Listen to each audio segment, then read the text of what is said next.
Bonsoir les amis, aujourd'hui nous allons continuer toujours dans le cadre de la préparation au concours d'entrée dans les écoles de santé. Nous allons continuer avec nos cours de cytologie. Alors ce sujet est un sujet purement fonctionnel puisqu'il s'agit du métabolisme des glucides. Donc, nous avons préféré séparer le métabolisme des substances organiques, les glucides, les lipides, les protéines, pour pouvoir éviter que la vidéo soit longue. Alors, nous allons parler des glucides, comme je l'ai dit. Les protéines, lipides et les autres seront dans des autres vidéos. Pour ce soir, nous allons définir le métabolisme en disant que c'est un ensemble de transformations moléculaires fait de catabolisme et d'anabolisme des substances organiques. Donc, pour dire court, c'est un ensemble de catabolisme et d'anabolisme des substances organiques. Donc, c'est un mécanisme très essentiel à la vie puisque nous avons besoin d'énergie en continu. Donc, ce sont ces mécanismes qui vont permettre non seulement la production de l'énergie et aussi le stockage. On va donc dire que les substances organiques sont des molécules qui comportent du carbone, à l'exemple du glucose, des glucides, des protéines et puis des lipides.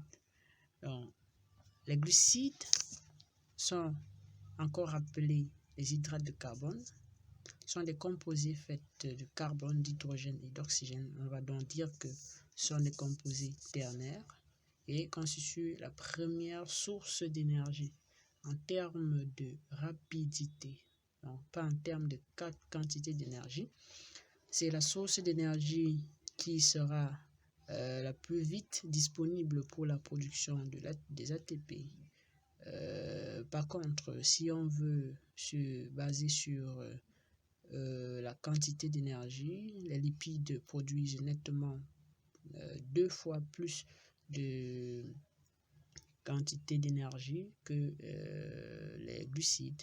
Par là, les glucides, c'est 4 kilocalories, tandis que les lipides vont produire 9 kilocalories. Alors, ces glucides proviennent essentiellement des végétaux. Certes, il y a une source de glucides chez les animaux, c'est notamment le glycogène qui est retrouvé dans les muscles. On classe les glucides en monosaccharides ou oses et en polysaccharides ou osides. C'est en fonction du nombre d'unités. Voilà.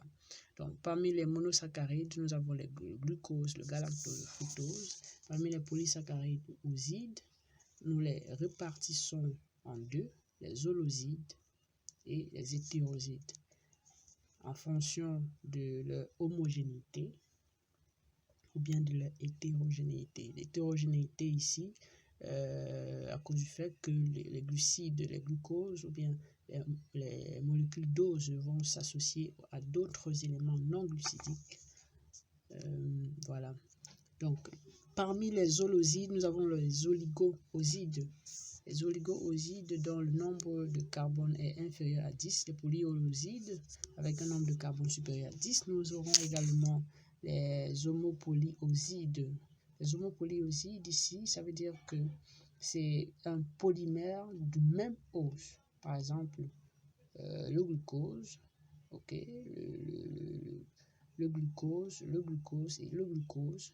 Donc, c'est une association de glucose, par exemple, pour former l'amidon, par exemple. D'accord? Ensuite, nous avons les hétérosides,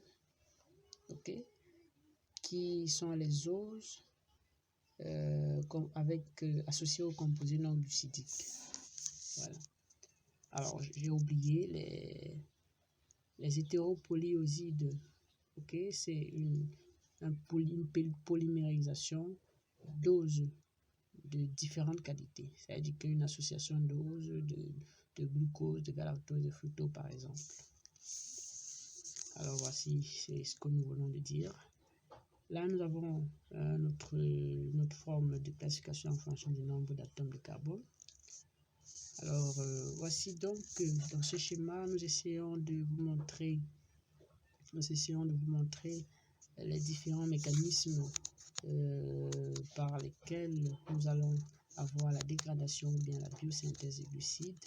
Donc, si nous partons du glycogène qui est la forme de réserve dans le foie, nous avons la glucogénolyse qui va produire le glucose 6-phosphate qui est la principale forme, qui est la forme sous laquelle le glucose va entrer dans les cellules.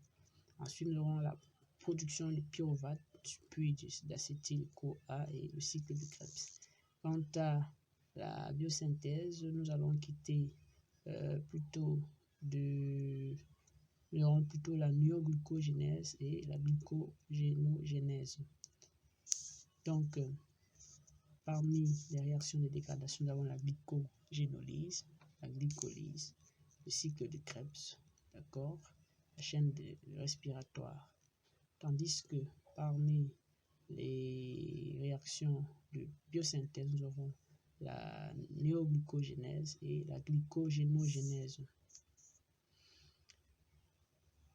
Alors, la biosynthèse du glucide se fait par néoglucogénèse, la synthèse du glucose à partir d'éléments non glucidiques, notamment les pyruvates, lactate, glycérol, etc. Ce sont des mécanismes qui se mettent en place pendant une période de jeûne prolongé et se passent dans le foie. Alors, nous avons aussi la glycogénogénèse qui est le stockage du glucose sous forme de glycogène dans le foie, qui se fait en présence du glycogène synthétase.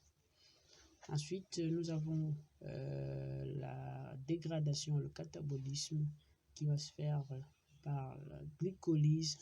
Donc, la glycolyse qui va, à partir d'une molécule de glucose, produire deux pyruvates avec production d'ATP et des